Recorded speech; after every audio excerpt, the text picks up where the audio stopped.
प्रिय भक्त बंधु माने आज कथामृत गोटे भल कथा मन रखिए।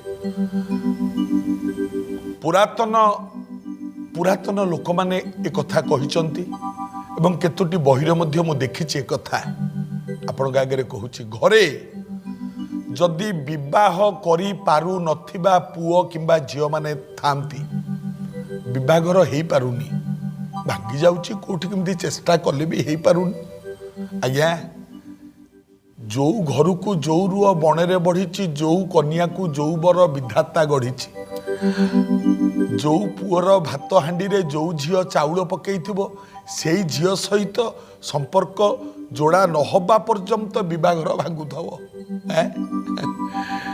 एटा विधातांक लेखा। तेणु एतिरे हतोत्साह हुंतुनी, गोटे छोटिया काम करंतु। मन रखिबे प्रत्येक दिन न हो, केवल गुरुवार दिन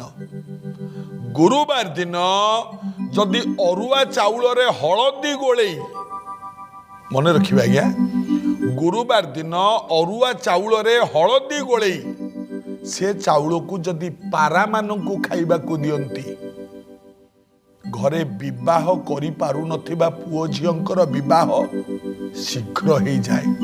आउ ए पारा मानू हलदी गोला चाउल निहाती 6 मास मात्र दियंतु। 6 मास पर देखिए जो पुअर बाहागर हो पार नथिबो, जो झियर हो पार नथिबो, विवाह हो जिवो।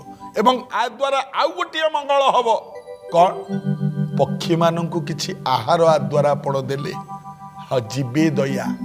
माछ मानू आहार दि जाए, पक्षी मानू किछि आहार दि जाए, कुकुर मानू आहार दि जाए, कुआ मानू आहार दि जाए, किंतु पारा मानू हलदी गोला चाउल देले पुओ झियंकर विवाह शीघ्र होता है।